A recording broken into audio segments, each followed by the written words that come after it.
नमस्कार,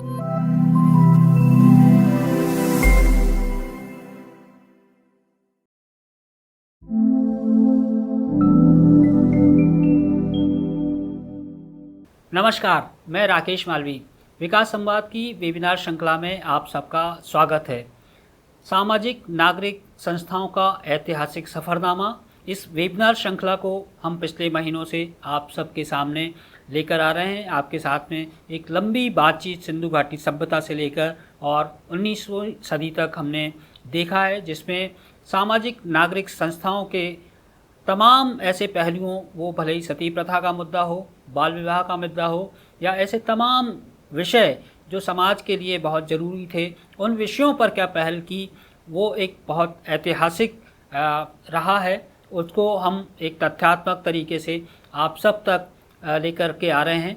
आज इस श्रृंखला की 6वीं कड़ी है। इस 6वीं कड़ी में हम 1890 से लेकर 1950 तक की यात्रा पर चलेंगे। इसमें आप उन तमाम पहलुओं से रूबरू हो सकेंगे, उन स्टोरीज़ को, उन ऐसी शख्सियत को जान सकेंगे जो कि हमारे लिए जानना बहुत ज़रूरी है। इस श्रृंखला को आप सबके साथ में लेकर आ रहे हैं विकास संवाद के निदेशक सचिन जैन जी। तो आइए सीधे चलते हैं सचिन जी के पास। आज की इस कड़ी का जो सबसे महत्वपूर्ण हिस्सा होने वाला है वो है कि हम 1900 से लेकर के 1950 तक का जो समय है, उस दौर में भारत में सामाजिक नागरिक पहल के तौर पर सामाजिक बदलाव या समाज सुधार के रूप में क्या हो रहा था, उसके बारे में बातचीत करेंगे। और जैसे कि आप जानते हैं कि पिछली कड़ियों में हमने जो है वो हड़प्पा पूर्व संस्कृति और हड़प्पा पूर्व सामाजिक व्यवस्था से बातचीत को शुरू किया था, और उसके बाद फिर हम लोगों ने वैदिक काल, फिर इसके बाद मौर्य काल, फिर मौर्य काल के बाद गुप्त काल, और फिर अलग अलग जो राजवंश रहे उनके जो काल रहे उसके बारे में हमने बातचीत की। और वहाँ से अपनी पूरी बातचीत को आगे बढ़ाते हुए हम मध्यकाल से होते हुए, मुग़ल काल से होते हुए 18वीं और 19वीं शताब्दी में, जब भारत में एक तरीके से उपनिवेश का जो सबसे गंभीर दौर था वो हमको वहाँ पर दिखाई देता है। और इस पूरे दौर में हमने एक चीज़ को जाना, इस पूरे इतिहास पर नज़र डालते हुए एक बात को समझा है कि जो सामाजिक नागरिक पहल है, जिसको हम सिविक एक्शन कहें, सिविल सोसाइटी एक्शन कहें, समाज सुधार के नज़रिए से उसको देखने की कोशिश करें, तो इसका एक सीधा सा मतलब ये है कि ये अपने आप में कोई एक विशेष धारा नहीं होती है। समाज में जो भी घटता है, समाज में जो भी व्यवस्थाएं बनती हैं, समाज में जो भी अच्छाइयाँ और बुराइयाँ रहती हैं, संगतियाँ और विसंगतियाँ रहती हैं, उनके साथ जुड़ाव इसका बहुत साफ तौर पर दिखाई देता है। समाज की व्यवस्था से ये तय होता है कि किस तरीके की पहल चेतना के तहत होनी चाहिए, मानवीय नज़रिए से होनी चाहिए, मूल्यों के नज़रिए से होनी चाहिए। ये सारी जो पहल हैं वो इसी बात से उभर कर के सामने आती हैं कि समाज की व्यवस्थाएं क्या हैं, राजनीतिक व्यवस्थाएं क्या हैं, आर्थिक व्यवस्थाएं क्या हैं, हमारी जो धार्मिक संस्थाएं हैं, धार्मिक व्यवस्थाएं हैं, वो किस तरीके की भूमिका निभा रही हैं। उनका एक बहुत सीधा सीधा जुड़ाव, उसका एक बहुत सीधा प्रभाव सामाजिक नागरिक पहल के ऊपर दिखाई देता है। दूसरा बिंदु इसमें हमको साफ तौर पर यह दिखाई देता है कि जब विसंगतियों से लोग प्रभावित होते हैं तब वो नई धाराओं की तरफ बढ़ते हैं, नई धाराओं को जन्म देते हैं, उन नई धाराओं को अपनाते हैं। और हम ये लगातार देखते हैं कि भारत में जो अलग अलग कालों में, और ख़ासतौर पर उत्तर वैदिक काल में जिस तरीके से अलग अलग दार्शनिक परंपराएं पैदा हुई, इसके बाद हमने श्रमण परंपरा को देखा, जिसमें हमने जैन और बुद्धिज़्म का उद्भव होते हुए सामने हमने पाया।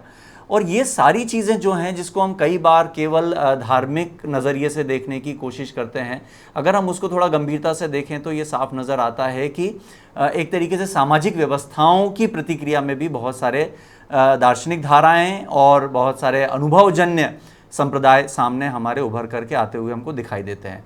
और उसी तरीके से हमने ये भी देखा कि जो इसके बाद बदलाव की जो प्रक्रिया होती है उसमें भी इनकी बहुत महत्वपूर्ण भूमिका रहती है। दर्शन की बहुत महत्वपूर्ण भूमिका रहती है, आध्यात्म की बहुत महत्वपूर्ण भूमिका रही है।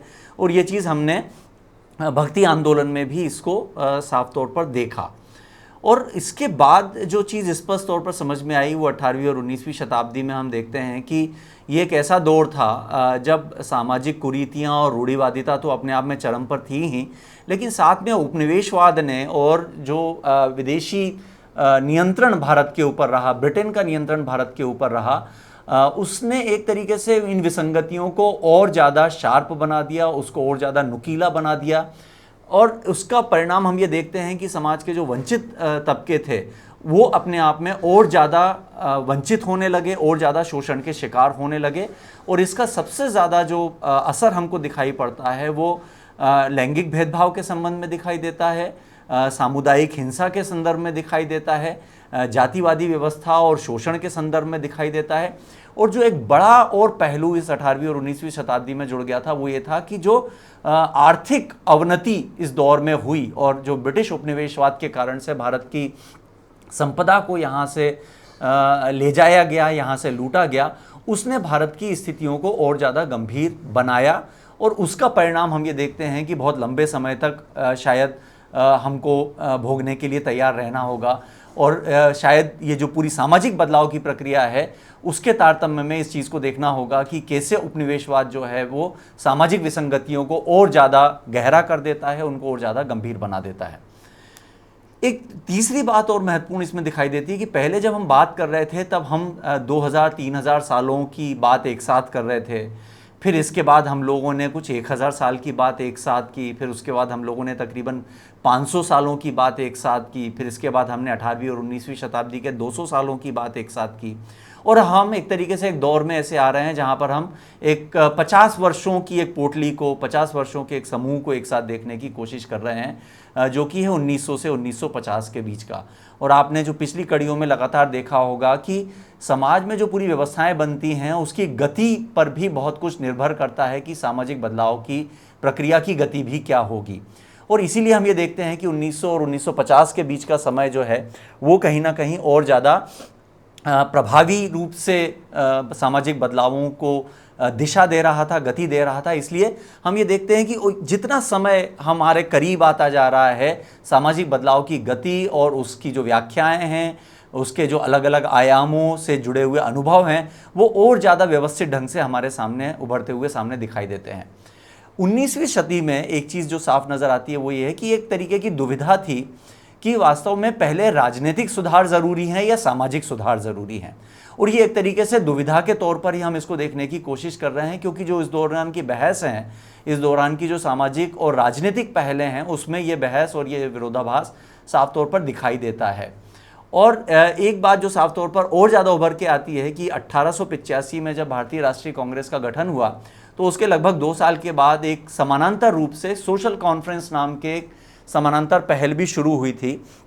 ये माना गया था कि भारतीय राष्ट्रीय कांग्रेस जो स्वतंत्रता का आंदोलन को एक आकार देने के लिए गढ़ी गई इकाई है, उसके समानांतर कहीं ना कहीं हमको एक सामाजिक बदलाव की प्रक्रिया को भी आगे लेके जाने की ज़रूरत होगी, जिसमें मुख्य तौर पर समाज से जुड़े हुए और समाज सुधार से जुड़े हुए पहलुओं को के बारे में चर्चा हो सके और उसके बारे में पहल हो सके। लेकिन इसमें भी हमको ये साफ नज़र आता है कि 6-7 सालों के बाद ही सोशल कॉन्फ्रेंस जो है वो अपना अस्तित्व खोती गई और धीरे धीरे वो समाप्त हो गई। और उसके पीछे की जो सबसे बड़ी बहस थी वो ये माना जा रहा था कि जो सामाजिक बदलाव हैं, समाज सुधार है, वो अलग अलग समुदायों को सुपुर्द कर दिए जाने चाहिए, जिसमें ये माना जा रहा था कि अगर हिंदू समाज में अगर कोई विसंगतियां हैं तो हिंदू समाज और हिंदू समाज के जो विद्वान हैं, जो समाज सुधारक हैं, वो तय करें कि वो बदलाव किस तरीके से आएगा। अगर मुस्लिम समाज में कोई विसंगतियां हैं तो उनको दूर करने का काम मुस्लिम समाज खुद करे। तो इस तरीके की जो बात थी उसको बहुत ज़्यादा महत्व दिया गया और ये माना गया कि बाकी का हमारी जो कोशिश है, पहल जो है, वो तो राजनीतिक होनी चाहिए, केवल स्वतंत्रता हासिल करना जो है वही हमारा प्राथमिक मकसद होना चाहिए।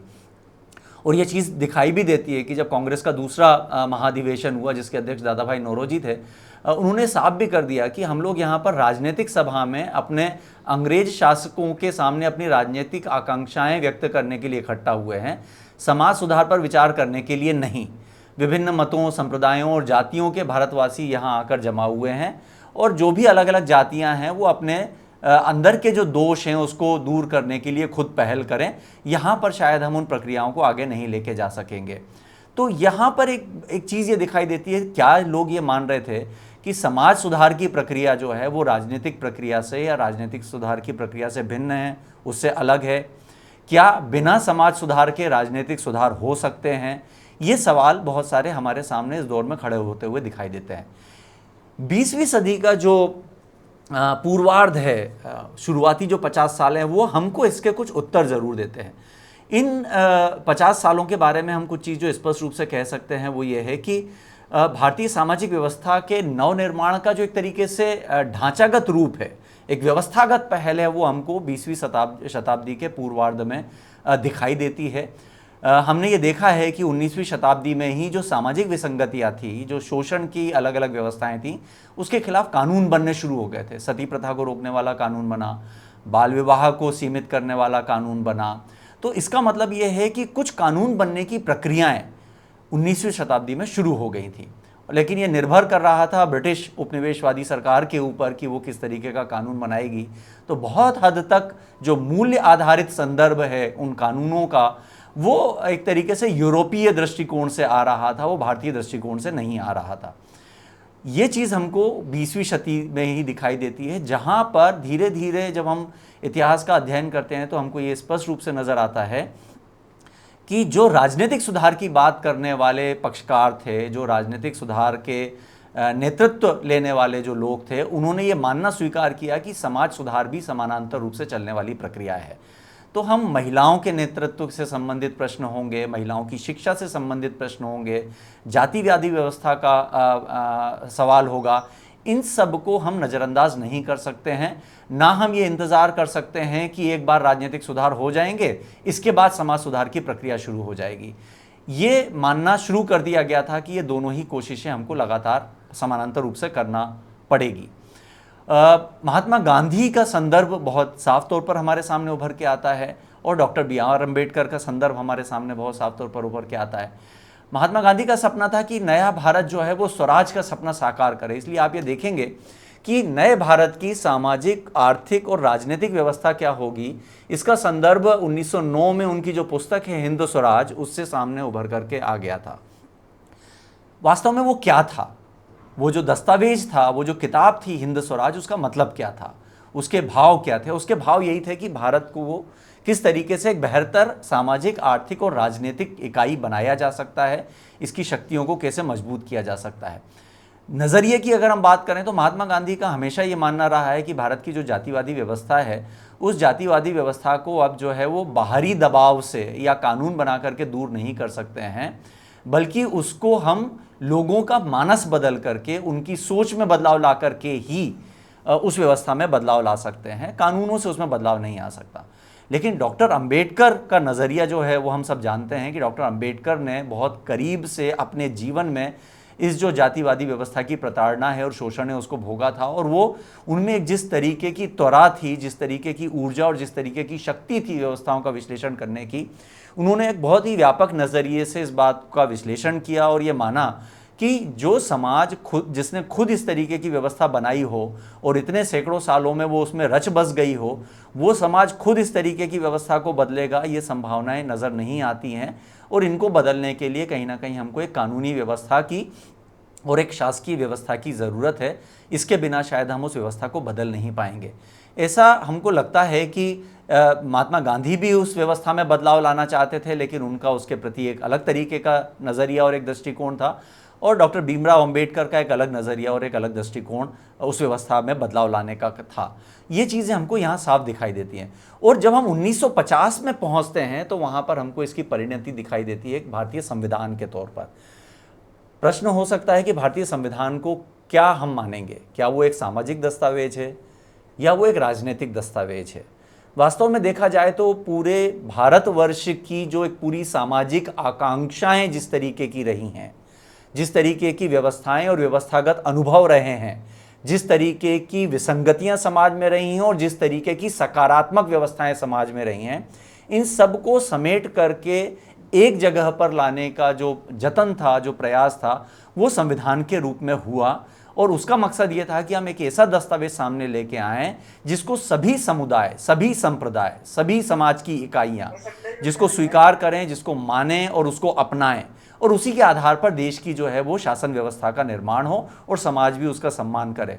अगर हम केवल ये मानते कि सामाजिक जो निजी कानून हैं या जो अलग अलग धर्मों के कानून हैं उसके आधार पर देश की व्यवस्थाएं बननी चाहिए, तो फिर देश में तो फिर बहुत अलग अलग तरीके के संप्रदाय हैं, आदिवासी भी हैं, गैर आदिवासी भी हैं, हिंदू भी हैं, पारसी भी हैं, जैन भी हैं, बौद्ध भी हैं और मुस्लिम भी हैं, सिख भी हैं।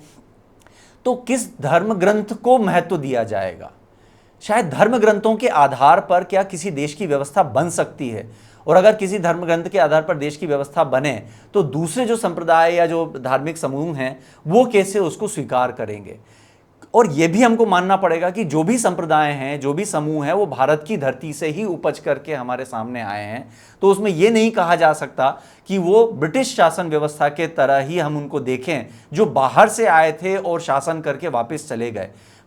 तमाम जो संप्रदाय हैं वो तो भारत की व्यवस्था का ही एक हिस्सा बन गए। तो इसलिए संविधान का संदर्भ जो है वो 20वीं शताब्दी के नज़रिए से बहुत महत्वपूर्ण हो जाता है। यहाँ पर चीज़ों को जब हम देखते हैं तो हमको ये नज़र आता है कि किस रूप में इस पूरे नवजागरण को देखा जाए। सामाजिक क्रांति का दस्तावेज नाम की एक किताब है जिसका संपादन और जिसका संयोजन शंभुनाथ जी ने किया है।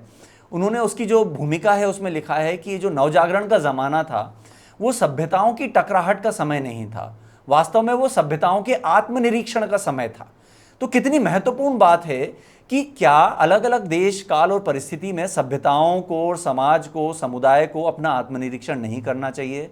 ये नहीं देखना चाहिए कि तात्कालीन संदर्भ में उसकी जो व्यवस्थाएं हैं वो किस रूप में उसके सामने नज़र आती हैं, उसमें न्याय है कि नहीं, उसमें बंधुता है कि नहीं, उसमें व्यक्ति की स्वतंत्रता का सम्मान है कि नहीं, उसमें एक तरीके से जो राजनीतिक व्यवस्था है वो समावेशी है कि नहीं है। ये सारी चीज़ें शायद आत्मनिरीक्षण का ही संदर्भ हमको यहाँ पर देती हैं। और ये जो 19वीं सदी का काल था और जो हम 20वीं सदी तक आगे आते हुए देखते हैं उसको वो मानते हैं कि वो वैचारिक उथल पुथल का दौर था, क्योंकि लोगों ने जब चेतना के साथ अपनी व्यवस्था का आत्मनिरीक्षण करना शुरू किया तो एक उथल पुथल मचना शुरू हुई। क्योंकि जैसे ही लोगों ने बहुत ईमानदारी के साथ अपने समाज, सामाजिक व्यवस्था, रीति रिवाजों और सांस्कृतिक नियमों का विश्लेषण करना शुरू किया, उससे उनको समझ में आना शुरू हुआ कि इसमें बहुत सारी बुराइयां हैं, बहुत सारी कूपमंडूकता है, इसमें बहुत सारी समस्याएं हैं जिनको दूर किया जाना चाहिए।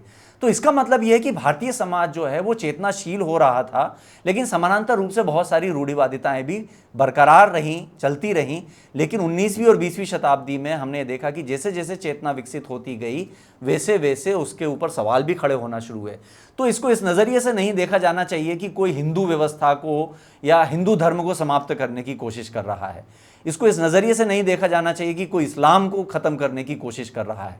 अगर आत्मनिरीक्षण करेंगे तो ही हम इसके वास्तविक संदर्भ को जान पाएंगे, और अगर हम इसके आत्मनिरीक्षण की प्रक्रिया में नहीं जाएंगे तो ये तय है कि हम अपने आप को भीतर से कमज़ोर करते जाएंगे और हम अपनी बीमारी को इतना बड़ा करते जाएंगे जिसमें व्यक्ति के लिए मूलभूत गरिमा के लिए भी शायद स्थान ना रहे। और एक वक्त शायद ऐसा आए जहाँ पर हम अपनी बहुत ही जो ऐतिहासिक संदर्भ है उस संदर्भ पर बहुत गर्व भी ना कर पाएं और उस संस्कृति के ऊपर गर्व भी ना कर पाएं। तो इस नज़रिए से ये चीज़ें शायद देखना बहुत ज़रूरी हो जाता है कि आत्मनिरीक्षण लगातार इस पूरी प्रक्रिया में चलता रहे। 20वीं शताब्दी में जब हम सामाजिक कार्य को या समाज विकास के नज़रिए से, सिविल सोसाइटी के काम के नज़रिए से, सामाजिक नागरिक पहल के नज़रिए से देखते हैं तो एक बहुत अच्छा संदर्भ जो है वो महात्मा गांधी की जो किताब है मेरे सपनों का भारत उसमें आता है। उसमें वो कहते हैं कि ग्राम आंदोलन इस बात का प्रयत्न है कि जो लोग सेवा की भावना रखते हैं उन्हें गांवों में बसाकर ग्रामवासियों की सेवा में लगने के लिए प्रेरित करके गांवों के साथ स्वास्थ्यप्रद संपर्क स्थापित किया जाए।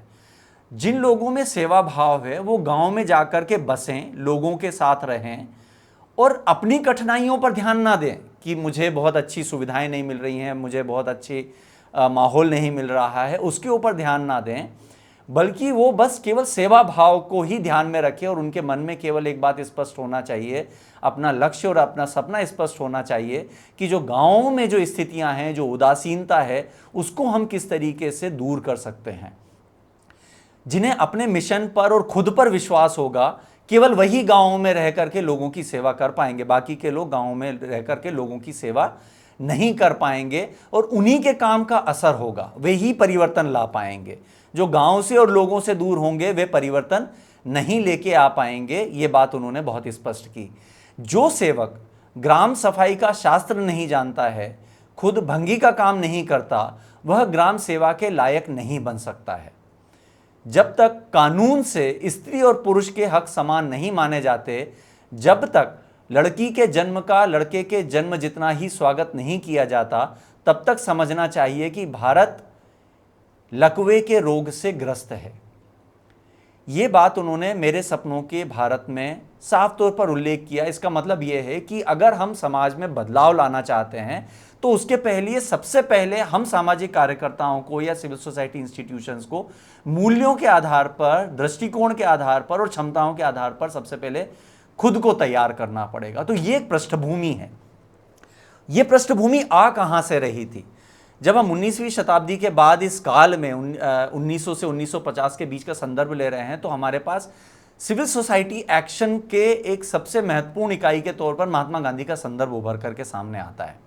वो क्यों आता है? महात्मा गांधी जब दक्षिण अफ्रीका में थे, तब 1894 में उन्होंने सबसे पहले वहां पर नटाल इंडियन कांग्रेस की स्थापना की थी। यह पहला इंस्टीट्यूशन था, पहली संस्था थी जो महात्मा गांधी ने स्थापित की थी।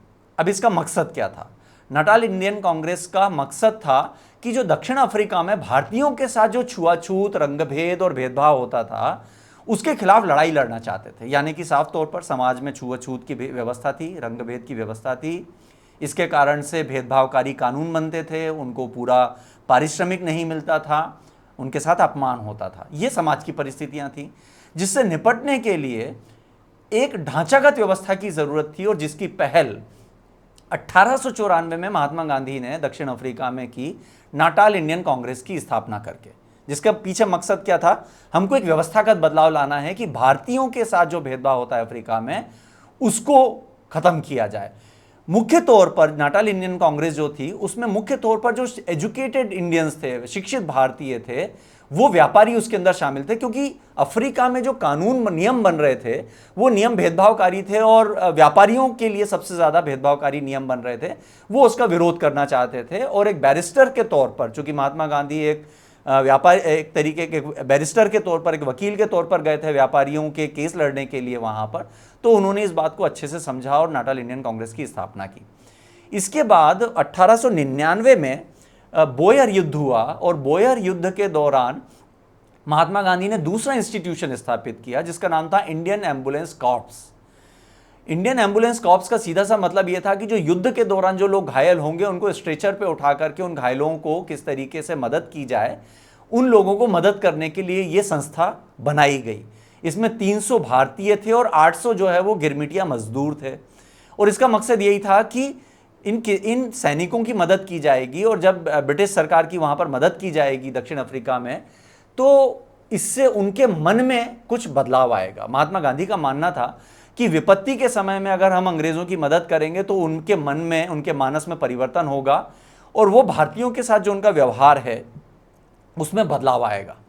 तो वो मानस में परिवर्तन एक बहुत महत्वपूर्ण सूत्र था सामाजिक काम का महात्मा गांधी के, और इसीलिए वो इस तरीके की प्रक्रिया में जा रहे थे और उन्होंने इंडियन एम्बुलेंस कॉर्प्स की स्थापना की 1899 में।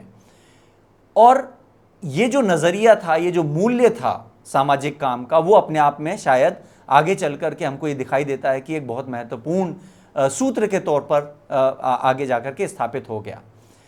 इसके बाद थोड़ी व्यवस्थागत पहल सामाजिक बदलाव की होना शुरू हुई और 1904 में अफ्रीका में महात्मा गांधी ने एक नए आश्रम की स्थापना की जिसका नाम था फीनिक्स आश्रम। वहां पर उन्होंने 100 एकड़ जमीन खरीदी दक्षिण अफ्रीका में और अपने आप को एक बैरिस्टर के रूप से बदलते हुए एक किसान, एक श्रमिक के तौर पर स्थापित करने की एक प्रक्रिया में वो गए और उन्होंने एक ऐसे इंस्टीट्यूशन को खड़ा करने की कोशिश की जहां पर व्यक्ति की स्वतंत्रता, व्यक्ति की गरिमा, अहिंसा, सह अस्तित्व, आध्यात्मिक मूल्यों का परिपालन किया जाए। ऐसे मूल्यों को स्थापित किया जाए जहां पर सामुदायिक जीवन पद्धति को स्थापित किया जाए, जहां पर सभी समुदायों को लोग मिलकर के रहें। ये ऐसा आश्रम जहां पर यह ना देखा जाए कौन किस धर्म का है, किस क्षेत्र का है, किस वर्ण का है, और वो वहां पर वो लोग एक साथ रहें। और उसके मूल सिद्धांत ये थे कि कोई भी निजी संपत्ति नहीं होगी, अंतरधार्मिक सद्भाव होगा, सहजता और सरलता होगी, किसी तरीके की हिंसा नहीं होगी, किसी तरीके का द्वेष भाव नहीं होगा, पर्यावरण का संरक्षण किया जाएगा, शारीरिक श्रम करना सबके लिए अनिवार्य होगा, सामाजिक और आर्थिक न्याय होगा, शिक्षा के ऊपर जोर दिया जाएगा और सत्य का पालन किया जाएगा। तो ये जो इंस्टीट्यूशन था उसका मकसद ये था कि व्यक्ति के स्वभाव में, व्यक्ति के मूलभूत चरित्र में किस तरीके से बदलाव आ सकता है, उसका पहला प्रयोग फिनिक्स आश्रम की स्थापना के साथ 1904 में शुरू हुआ। इसके बाद 1910 में दक्षिण अफ्रीका में ही महात्मा गांधी ने टॉलस्टॉय फॉर्म की स्थापना की। उस टॉलस्टॉय फॉर्म में जो है वो लगभग 85 लोग एक साथ रहते थे और इसकी स्थापना का एक मकसद ये था कि वहाँ पर जो भेदभाव होता है, ट्रांसवाल में भारतीयों के साथ जिस तरीके का भेदभाव और रंगभेद हो रहा था, उसके लिए एक बहुत ही व्यवस्थित संघर्ष चूंकि वहाँ पर शुरू हो गया था, आंदोलन होने शुरू हो गए थे, उसको बेहतर रूप देने के लिए, उसको एक व्यवस्थित रूप देने के लिए एक इंस्टीट्यूशनल सेटअप की ज़रूरत थी और टॉलस्टॉय फॉर्म एक तरीके से उस पूरे आंदोलन का मुख्यालय बना, उसका एक केंद्र बना। और इस फॉर्म में, इस टॉलस्टॉय फॉर्म में सबके लोगों के रहने की व्यवस्थाएं की गई और यहाँ पर जो लोग भी रहते थे उनकी ज़रूरत का पूरा सामान का उत्पादन यहीं पर होता था। जो भी अनाज चाहिए, खाने की सामग्री चाहिए, वो वहीं पर उत्पादन होता था, वहीं पर स्थानीय चिकित्सा की व्यवस्था वहीं पर थी, लोगों के रहने की व्यवस्था वहीं पर थी। सबसे महत्वपूर्ण बात यह थी कि वहाँ से जोहान्सबर्ग जो है वो लगभग 35 किलोमीटर दूर था और जोहान्सबर्ग तक जाने के लिए ट्रेन का इस्तेमाल वही कर सकते थे जो आधिकारिक काम से या कि फॉर्म के काम से जोहान्सबर्ग जाते थे। जो लोग इसके अलावा किसी और काम से जोहान्सबर्ग जाते थे उनको पैदल ही 35 किलोमीटर दूर जोहान्सबर्ग जाना होता था। तो यहाँ पर भी एक तरीके के बहुत व्यवस्था और उनके मूल्यों का आधार का संदर्भ हमको यहाँ पर दिखाई देता है। महात्मा गांधी 1915 में भारत लौटे और भारत में आने के बाद उन्होंने पूरी व्यवस्था के साथ जुड़ना शुरू किया और स्वतंत्रता के आंदोलन के साथ जुड़ना शुरू किया। तो उन्होंने अहमदाबाद में कोचरब सत्याग्रह आश्रम की स्थापना की और वहाँ पर उन्होंने ये देखा कि यहाँ पर विकास की गतिविधियाँ तो बहुत हो रही हैं, लेकिन भारत की जो विकास के नज़रिए हैं उसमें आत्मनिर्भरता किस तरीके से आएगी, उसका एक संदर्भ जो है वो छूटा हुआ है। तो उन्होंने एक तरीके से आत्मनिर्भरता के कार्यक्रम को वहाँ पर स्थापित करना शुरू किया और ये तय किया कि गाँव आधारित उद्योगों को किस तरीके से स्थापित किया जा सकता है, उसको उसी दिशा में हम आगे बढ़ें क्योंकि उसी से सशक्तिकरण आ सकता है। और फिर इसके बाद उन्होंने और आगे चल करके और प्रक्रियाओं को करने की एक दिशा देने की एक प्रक्रिया में वो आगे गए। 1916 में गुजरात में जो कपड़ा मिलों के मजदूरों का आंदोलन चल रहा था उसके लिए उन्होंने मजूर महाजन नाम के मजदूर संगठन की स्थापना की। 1920 में गुजरात विद्यापीठ की स्थापना की। 1925 में अखिल भारतीय बुनकर संघ, क्योंकि खादी के ऊपर उनका जो विश्वास था और ग्रामोद्योग के नज़रिए से वो उसको देख रहे थे, तो उसको उन्होंने एक संस्थागत रूप दिया। बाकायदा ये एक संस्था थी और जिसका नाम था अखिल भारतीय बुनकर संघ, कि जो बुनकर हैं, जो खादी बनाने वाले लोग हैं, उनको किस तरीके से संगठित और संरक्षित किया जा सकता है। 1932 में उन्होंने हरिजन सेवक संघ की स्थापना की। 1934 में अखिल भारतीय ग्रामोद्योग संघ की स्थापना की। ये चीज़ हमको यहाँ पर साफ तौर पर दिखाई देती है कि कैसे वो पूरे संघर्ष को संस्थागत रूप दे रहे थे। तो इसका मतलब है कि सिविल सोसाइटी एक्शन जो है वो अभी पिछले कुछ दशकों का कार्यक्रम नहीं है, बल्कि हम देखते हैं कि पिछले 200 सालों का एक बहुत ही व्यवस्थित संदर्भ हमको उसका यहाँ पर दिखाई देता है। और शायद एक महत्वपूर्ण तथ्य ये भी है कि जितनी संस्थाओं की स्थापना महात्मा गांधी ने की, उतनी संस्थाओं की स्थापना शायद किसी और व्यक्ति ने नहीं की होगी, लेकिन उन्होंने किसी भी संस्था का नेतृत्व तो नहीं लिया। वो किसी के भी प्रमुख बन करके उसके प्रबंधन में नियमित रूप से वहाँ पर कभी नहीं रहे, बल्कि उन्होंने एक नज़रिए के साथ उन संस्थाओं को तैयार किया और उसके बाद वो अपनी आगे की भूमिका में लगे रहे। और दूसरा एक संदर्भ ये है कि सामाजिक नागरिक पहल के तौर पर आंदोलनों का संदर्भ भी हम लगातार देखते हैं। नील की जो खेती होती थी चंपारण में, उसके लिए उन्होंने जो संघर्ष किया, मजदूरों के जो संघर्ष किए, उन्होंने छुआछूत के खिलाफ जो संघर्ष किया, वो सारी चीज़ें हमको दिखाई देती हैं कि जो पूरा आंदोलन था वो राजनीतिक भी था, लेकिन साथ साथ में सामाजिक विसंगतियों को दूर करने का भी था। फिर दूसरा संदर्भ महत्वपूर्ण है डॉक्टर भीमराव अंबेडकर का। डॉक्टर अंबेडकर ने जिस तरीके से जातिवाद, लैंगिक भेदभाव के खिलाफ पहल की वो हम सब जानते हैं, लेकिन उसके साथ साथ हमको ये भी दिखाई देता है कि उन्होंने एक पूरी व्यवस्थित नियम व्यवस्था को भी लागू करने के लिए बहुत पहल की। 1923 में डॉक्टर अंबेडकर ने बहिष्कृत हितकारिणी सभा की स्थापना की थी। 1930 में डिप्रेस्ड क्लास फेडरेशन की स्थापना की थी। 1942 में अनुसूचित जाति संघ की स्थापना की थी। 1950 में भारतीय मौद्र सभा की स्थापना की थी। इसका मतलब यह है कि हम किसी भी नज़रिए से काम कर रहे हों, उस नज़रिए में कहीं ना कहीं एक बहुत ज़रूरत महसूस होती है कि एक संस्थागत ढांचा, संस्थागत स्वरूप हमारे सामने हो। संस्थागत स्वरूप का मतलब ये नहीं है कि एक बहुत सारी संपदा होगी, बहुत सारी संपत्ति होगी, बहुत सारे उसके दफ्तर होंगे, वो उसका संदर्भ नहीं है। उसके पीछे संदर्भ ये है कि अगर हम एक विचार को और एक सपने को अगर हम पाल रहे हैं, अगर हम एक नज़रिया लेकर के आगे चल रहे हैं, तो सपने के साथ हमको और लोगों को जोड़ने की ज़रूरत होगी, और उसको जोड़ने का जो सूत्र है वो संस्थाओं के रूप में नज़र आता है, संगठनों के रूप में नज़र आता है। उससे एक तरीके की स्पष्टता आती है कि संस्थाओं की भूमिका वहाँ से स्पष्ट होती है, और ये दिखाई देता है कि एक व्यक्ति का सपना फिर कई लोगों का सपना बन सकता है, और एक व्यवस्थित दिशा में, एक सही दिशा में पूरी पहल आगे बढ़ती है। डॉक्टर अंबेडकर को हम जानते हैं कि उनकी जो विशेषज्ञता थी वो एक वास्तव में एक अर्थशास्त्री थे, और एक अर्थशास्त्री के रूप तौर पर उन्होंने पूरी सामाजिक व्यवस्था को अर्थशास्त्र के नज़रिए से देखा। और शायद हम में से बहुत कम लोग इस संदर्भ से वाकिफ़ होंगे कि भारतीय रिजर्व बैंक की स्थापना में भी उनकी एक बहुत महत्वपूर्ण भूमिका रही। उन्होंने जो royal commission of Indian currency and finance को, यानी कि जो हिल्टन यंग कमीशन आया था, स्थापित हुआ था, उसको उन्होंने सुझाव दिया था कि भारतीय रिजर्व बैंक का गठन किया जाना चाहिए। उन्होंने बहुत उसको स्थापित किया। इसके बाद हम ये देखते हैं कि वो मुंबई की जो विधान परिषद थी उसके सदस्य थे।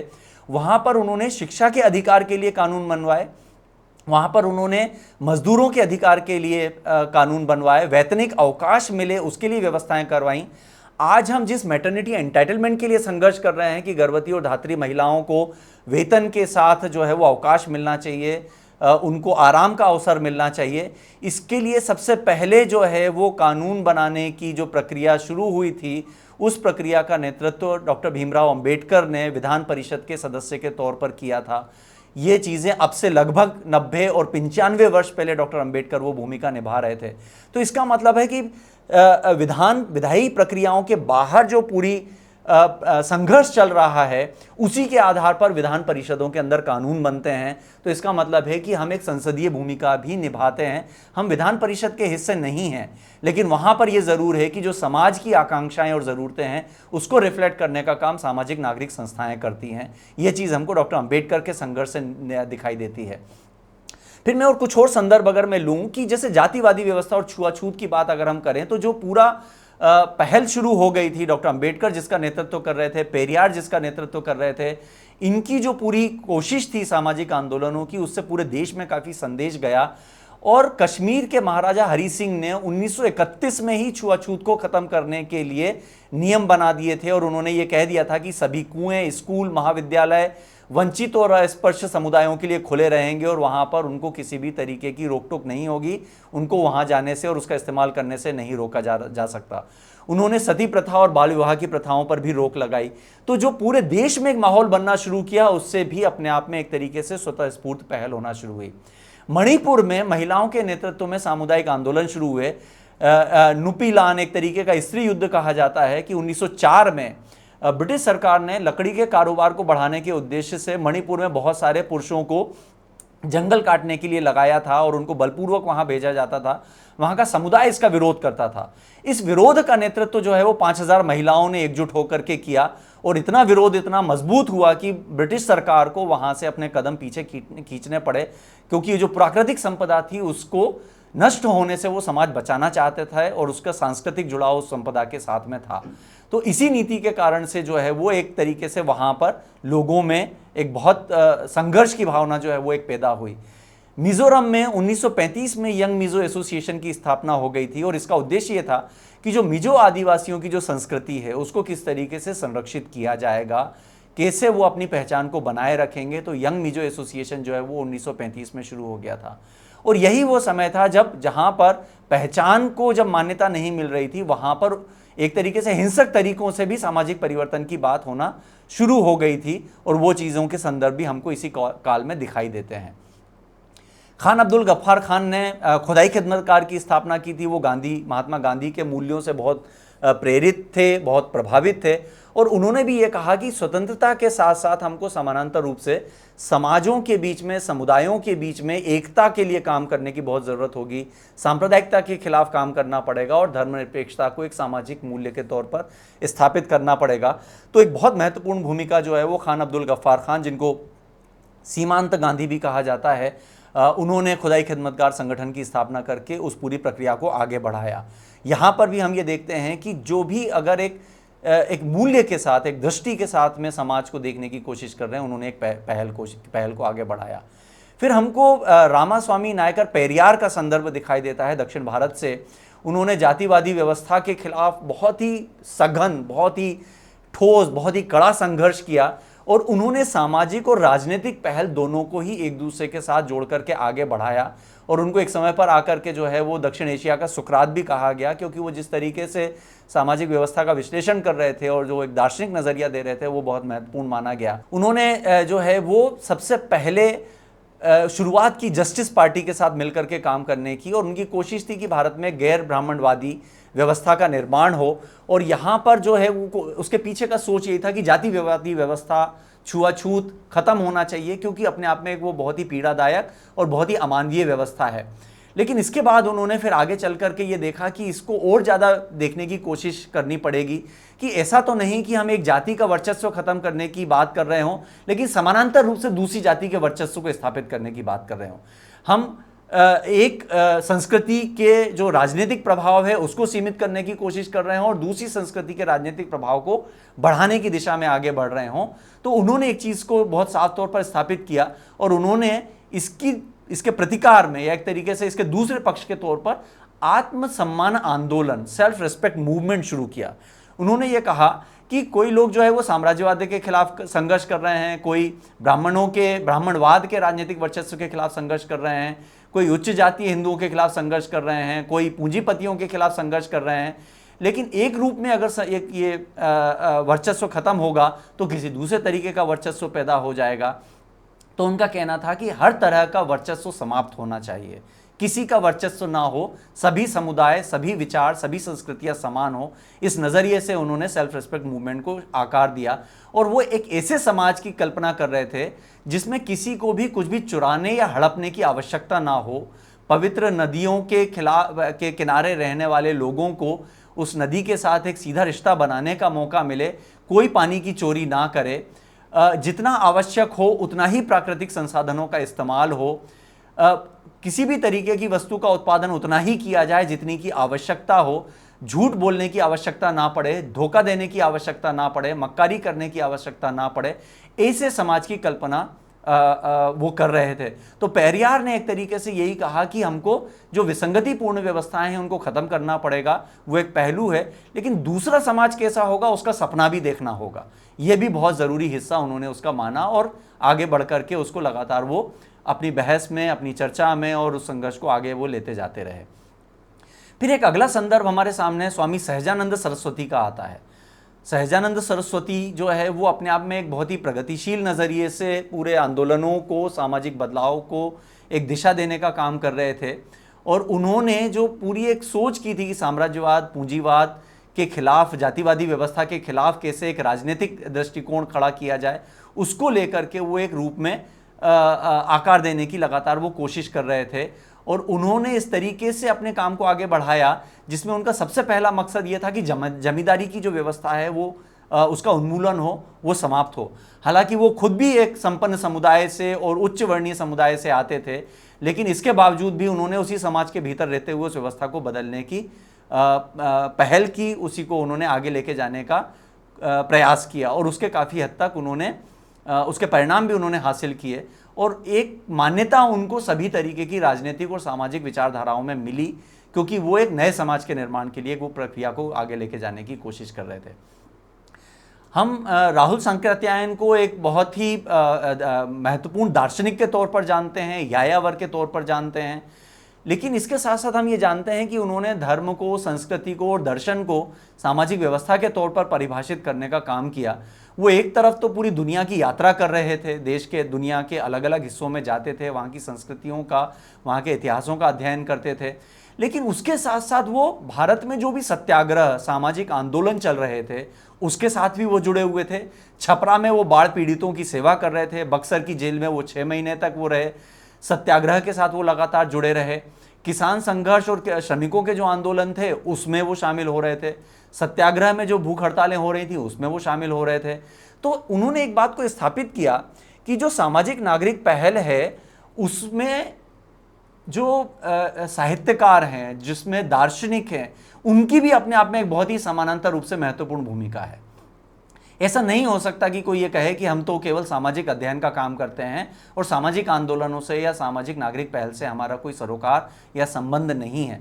राहुल सांकृत्यायन ने उसको एक अलग तरीके से स्थापित किया और उस बात को एक रूप में हमारे सामने उदाहरण प्रस्तुत किया कि कैसे वो एक भूमिका वहाँ पर निभा सकते हैं। इसी तरीके का दूसरा उदाहरण हमको गणेश शंकर विद्यार्थी का नज़र आता है।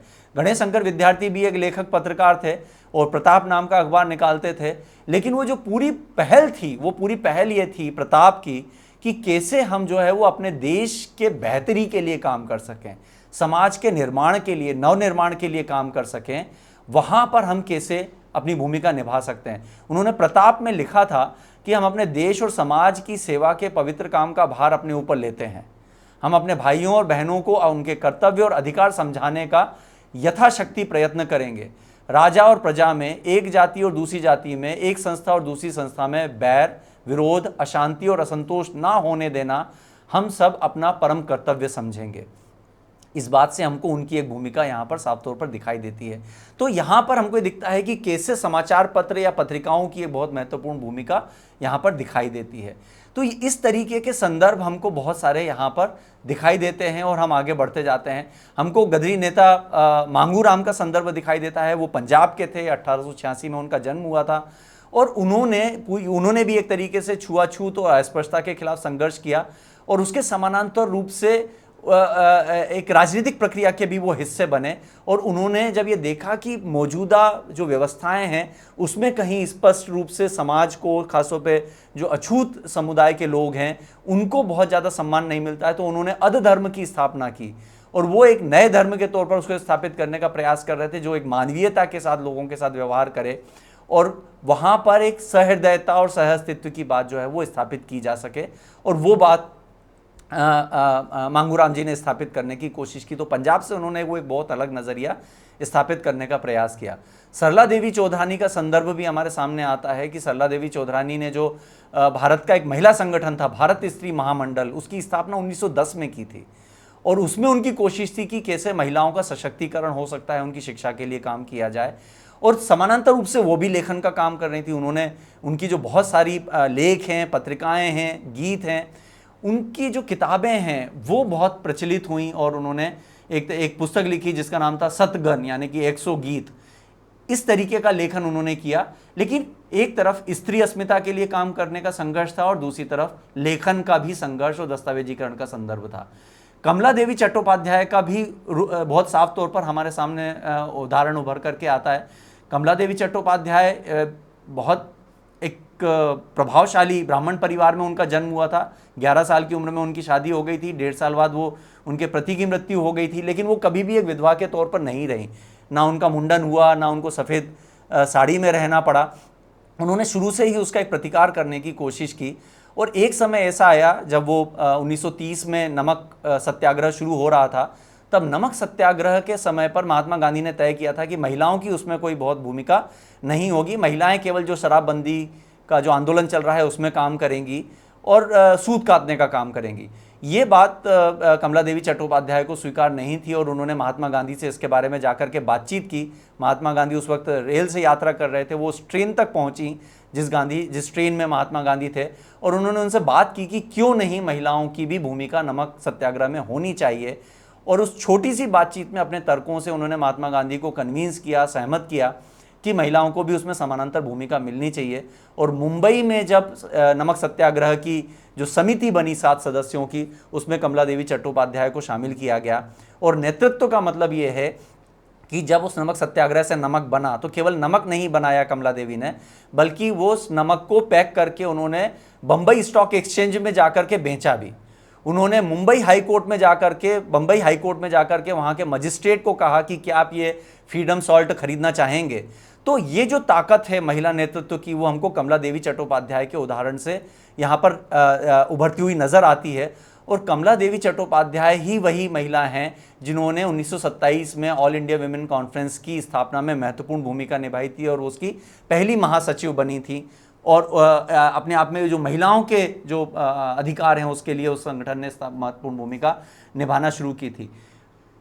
इसके समानांतर रूप से जब भारत का विभाजन हुआ तब वो शरणार्थियों के पुनर्वास के लिए बहुत काम कर रही थी और इस स्केल पर उन्होंने काम किया। लगभग 50,000 जो शरणार्थी थे भारत विभाजन के समय पर, उनको एक जगह पर उन्होंने उनको पुनर्वासित करने का काम किया और उसी के कारण से फरीदाबाद नामक शहर की स्थापना हुई। तो एक तरीके से जो फरीदाबाद स्थापित हुआ उसमें कमला देवी चट्टोपाध्याय का संदर्भ बहुत महत्वपूर्ण उभर करके आता है। तो ये हम चीज़ें देख सकते हैं कि कैसे महत्वपूर्ण भूमिकाएं जो हैं वो सामाजिक क्षेत्र में निभाई जा रही थी, लेकिन उसी के समानांतर स्वतंत्रता का आंदोलन भी चल रहा था। फिर अगर हम एक और उदाहरण लेते हैं, 1885 में पंडित करुप्पन का जन्म हुआ था। पंडित करुप्पन जो है वो केरल के थे, मछुआरा समुदाय के थे और उन्होंने भी बहुत महत्वपूर्ण भूमिका एक तरीके से जातिवाद के खिलाफ निभाई और इतना महत्वपूर्ण उन्होंने भूमिका निभाई वहाँ पर कि जब लोगों को सड़कों पर चलने का अधिकार नहीं था, ये हमने 19वीं सदी में भी देखा था, लेकिन 20वीं सदी में भी ये चीज़ें जारी थी। पुलाया समुदाय के लोगों को जो है वो सड़क पर चलने का, एर्नाकुलम में सड़क पर चलने का अधिकार नहीं था। उनके संघर्ष से जो है वो पुलाया समुदाय के और अन्य जो दूसरे और जो वंचित तबके के लोग थे उनको वहाँ पर सार्वजनिक स्थानों पर एर्नाकुलम के शहर में आने जाने का अधिकार मिला था। ये बड़ी महत्वपूर्ण भूमिका कुरुप्पन ने निभाई। मन्नाथु पद्मनाभन का संदर्भ भी हमारे सामने आता है। उन्होंने नायर सर्विस सोसाइटी की स्थापना की थी। वीटी भट्टाथिरप्पड़ बहुत महत्वपूर्ण एक सामाजिक कार्यकर्ता थे। 1956 में उनका जन्म हुआ था। प्रगतिशील थिएटर की स्थापना उन्होंने की थी केरल में और उनका जो पहला नाटक था अद्दुकाइल निन्नुन अंगराथिक्कू, उसको सबसे पहला एक तरीके से सामाजिक बदलाव का संदेश देने वाला नाटक माना जाता है और उन्होंने एक नारा दिया था, ब्राह्मण से मानव। तो इस तरीके की भूमिकाएं लोगों ने निभाई और वो अपने आप में एक तरीके से पूरी समाज के संघर्ष की दिशा को एक बहुत महत्वपूर्ण भूमिका, एक दिशा देने का काम कर रहे थे।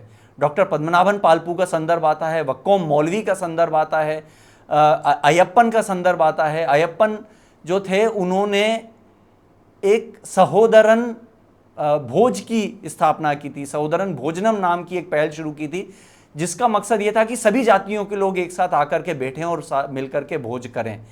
इसका मकसद ये था कि लोगों का एक दूसरे से जुड़ना बहुत ज़रूरी है। समाज इतना विभाजित है जातियों में और हम जानते हैं कि 1901 की जो जनगणना हुई थी, उस 1901 की जनगणना में भारत में 4000 जातियों का संदर्भ आया था। तो आप ये सोच सकते हैं कि 4000 जातियों में जो समाज विभाजित हो उसकी अपनी एक पहचान क्या होगी? क्या उसकी कोई एक साझा संस्कृति हो सकती है? क्या एक साझा पहचान हो सकती है?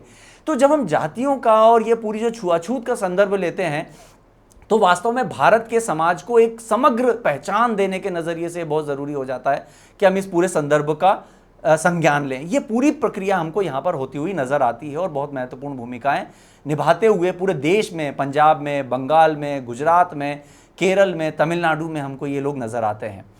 इस पूरी प्रक्रिया का हम एक तरीके से कल्मिनेशन, इसका जोड़, इसका निचोड़ हम भारत के संविधान में देखते हैं।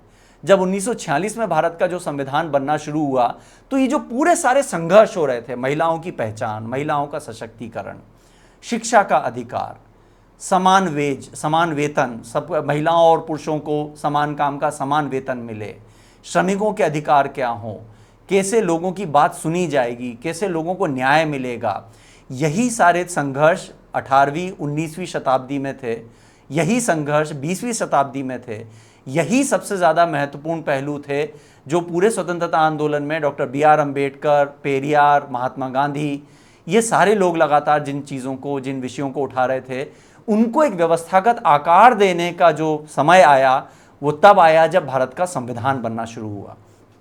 और जब आप भारत के संविधान की बहस का संदर्भ लेते हैं और उसको देखते हैं तब हमको ये दिखाई देता है कि बहुत सारी बहस जो है वो इन्हीं सब विषयों के आसपास संचालित हो रही थी।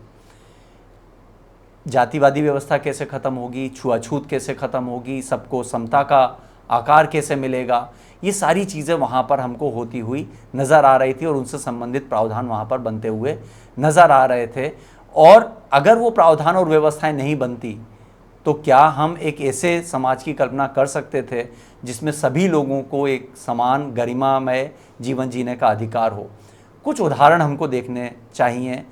प्रोफेसर KT शाह संविधान सभा के एक सदस्य थे। 3 दिसंबर 1948 को जब भारत के संविधान के ऊपर बहस हो रही थी तब उसमें उन्होंने कहा था कि हमको, जब हम बात कर रहे हैं संविधान बनाने की, तो बहुत ज़रूरी है कि जो भारत देश में इंसानों का व्यापार होता है, ह्यूमन ट्रैफिकिंग होती है, यहाँ पर बेगार होती है, लोगों से काम कराया जाता है लेकिन उनको उनका पारिश्रमिक नहीं दिया जाता है, इस व्यवस्था को ख़त्म करने के लिए हमारे प्रावधान क्या होंगे, ये चीज़ स्पष्ट करना बहुत ज़रूरी है। उन्होंने कहा था कि हमको ऐसी जो हज़ारों साल से चली आ रही हमारी प्रथाएं हैं, जिसमें इंसान को गुलाम बनाता है, उसको हमको बदलने की ज़रूरत होगी। मैं ऐसा संशोधन रखना चाहता हूँ जिसमें धर्म के नाम पर नव युवतियों को मंदिरों में अर्पण कर दिया जाता है और कच्ची उम्र में ही उनके साथ दुराचारपूर्ण व्यापार का काम कराया जाता है, यानी उनका दैहिक शोषण होता है, देवदासी प्रथा के तौर पर हम जिसको जानते हैं। ये केटी शाह ने कहा था कि हमारे यहाँ पर ऐसी परंपराएं विद्यमान हैं, हमारा संविधान ऐसा होना चाहिए जो इन परंपराओं को दूर करे। इसीलिए मुझे लगता है कि जब हम सामाजिक नागरिक पहल की बात करते हैं तो भारत के संविधान को हम उससे अलग करके नहीं देख सकते हैं, हमको उसके साथ जोड़ करके देखने की कोशिश करना होगी। ज्ञानी गुरमुख सिंह मुसाफिर, जो एक संविधान सभा के सदस्य थे, उन्होंने कहा कि मनुष्यों का व्यापार शब्द के साथ साथ हमको वेश्यावृत्ति और प्रोस्टिट्यूशन को भी रखना चाहिए, क्योंकि जैसे लोगों से बेगार कराया जाता है वैसे ही महिलाओं को भी ज़बरदस्ती इस तरीके के पेशे में, इस तरीके के काम में धकेला जाता है। इस पर प्रतिबंध लगाया जाना चाहिए। ये सारी चीज़ें जो हैं वो बहुत ज़रूरी हैं। और उड़ीसा का जो प्रतिनिधित्व कर रहे थे बी दास, उन्होंने कहा था कि हमें पाखंडी बनकर इस तथ्य को छिपाने का प्रयत्न नहीं करना चाहिए कि भारत में स्त्रियों का ऐसा व्यापार नहीं चलता है। हमें स्वीकार कर लेना चाहिए कि स्त्रियों का ऐसा व्यापार होता है और इसके लिए सर्वत्र पुरुष ही उत्तरदायी है। ये बहस भारत की संविधान सभा में चल रही है। राज बहादुर भी संविधान सभा के सदस्य थे और उन्होंने भी कहा कि दास्ता का भी एक बड़ा काला और दुखद इतिहास है। मैं एक ऐसी रियासत से आता हूं जहां पर दलित और मूक जनता के लिए बेगार, बलात्श्रम कितना भयानक सिद्ध हुआ है, कितना दर्द देता है। यदि इस बेगार की पूरी कथा लिखी जाए तो पूरी तरीके से ये आंसुओं से भीगी हुई होगी। इसमें आप जो है वो इतना दर्द महसूस कर सकते हैं, ये बात उन्होंने कहा था। मुझे पता है कि बतख का शिकार करने के लिए किस प्रकार बहुत से लोग ठंड में सारा दिन कीचड़ में बलात बांध कर खड़े रखे जाते हैं। मुझे पता है कि किस प्रकार आखेट क्रीड़ा के लिए, यानी शिकार के लिए, बहुत सारे लोगों को शेर का हांका बना करके बांध करके जंगल में ले जाया जाता है और उनको इस तरीके से इस्तेमाल किया जाता है ताकि शेर आकर्षित हो सके और नरेश जो हैं या जो राजा हैं, जो रियासतों के प्रमुख हैं, वो शेर का शिकार कर सकें। ये पूरी बहस भारत की संविधान सभा में हुई। प्रजातंत्र के बारे में पूरी बहस हुई कि ऐसा प्रजातंत्र हमको चाहिए, ऐसी व्यवस्था हमको चाहिए जहां पर लोग अपनी बात को कह सकें, जहां पर लोग अपने विचार को ऐसे अभिव्यक्त कर सकें जिसमें असहमति का सम्मान हो और उसको वहां पर पुलिसिया राज से मुक्ति मिल सके। ये चीज़ हमको देखने की कोशिश करना होगी। डॉक्टर अंबेडकर ने साफ तौर पर कहा था कि हम अलग अलग समुदायों के लिए जो वंचित हैं उनके लिए विशेष व्यवस्थाएं ज़रूर रख रहे हैं, लेकिन हमको ये सुनिश्चित करना होगा कि समाज में ऐसा बदलाव आए कि थोड़े ही समय में अनुसूचित जाति और अनुसूचित जनजाति के लोगों के लिए जो अलग व्यवस्थाएं हैं उनको करने की ज़रूरत ना पड़े। लेकिन आज भी 75 वर्ष बाद भी अगर हमको ऐसी अलग व्यवस्थाएं करनी पड़ रही हैं तो इसका मतलब क्या है? इसका मतलब ये है कि भारतीय समाज ने उस समावेशीकरण को, उस मानवता को, उन मानवीय मूल्यों को अपनाया नहीं है और उनके अपनाए ना जाने के कारण भी आज भी हमको अलग अलग समुदायों के लिए अलग अलग व्यवस्थाएं बनाने की ज़रूरत पड़ती है। ये चीज़ हमको यहाँ पर साफ तौर पर दिखाई देती है। और ये जो पूरा संदर्भ है, हमको इसी नज़रिए से देखने की कोशिश करना होगी कि जो सामाजिक नागरिक पहल है वो नागरिक पहल आखिर में व्यवस्था के साथ, शासन व्यवस्था के साथ, सरकार के साथ सीधा जुड़ाव स्थापित करती है। हम सामाजिक नागरिक पहल को एक किसी कोने में, एक अदृश्य आयाम में घट रही घटना के तौर पर नहीं देख सकते हैं। उसको हमको एक बहुत समानांतर रूप से एक जीवंत प्रक्रिया के तौर पर, जीवंत इकाई के तौर पर, जीवंत पहल के तौर पर देखना पड़ेगा। और जब ये बार बार ये कहा जाता है कि सामाजिक नागरिक पहल राजनीतिक पहल नहीं होती है, हमको उस नज़रिए को बदलने की भी कहीं ना कहीं कोशिश करना होगी। वो भी बहुत ज़रूरी हिस्सा इस पूरी बात में हमको देखने की एक ज़रूरत है। और इस पूरी प्रक्रिया का मतलब ये नहीं होता है कि हम केवल सत्ता के नज़रिए से ही राजनीति की भूमिका को परिभाषित करें। राजनीतिक प्रक्रिया का मतलब ये होता है कि जहाँ पर सबको न्याय मिल सके, जहाँ लोग गरिमा के साथ रह सकें, जहाँ पर सबको बुनियादी अधिकार मिल सकें, जहाँ पर हर व्यक्ति अपने कर्तव्यों का खुशी खुशी निर्वहन कर सके, ऐसी व्यवस्था का निर्माण करना, ये सामाजिक नागरिक पहल का उद्देश्य है। और ऐसी पहल बिना राजनीतिक नज़रिए और बिना राजनीतिक दृष्टिकोण के नहीं हो सकती है। ये हमको संज्ञान में रखना, इसको ध्यान में रखना बहुत ज़रूरी हो जाता है। ये पूरी जो 20वीं सदी के जो पूर्वार्ध के जो अनुभव हैं वो हमको ये बताते हैं कि 18वीं और 19वीं सदी में या उसके पहले भक्ति आंदोलन में हम ये देखते हैं कि बहुत सारे जो विद्वान हैं, बहुत सारे नेतृत्वकारी व्यक्तित्व हैं, वो अपने अपने नज़रिए, अपनी अपनी सोच, अपने अपने तरीकों से पूरे देश और दुनिया के सामने प्रस्तुत कर रहे थे। और वो चीज़ धीरे धीरे आगे जाकर के हम देखते हैं कि 19वीं शताब्दी में वो कानून का रूप लेने की शुरुआत करती है, कानून बनने वहाँ पर शुरू होते हैं और उसके बाद वो एक संविधान के तौर पर संगठित होते हैं।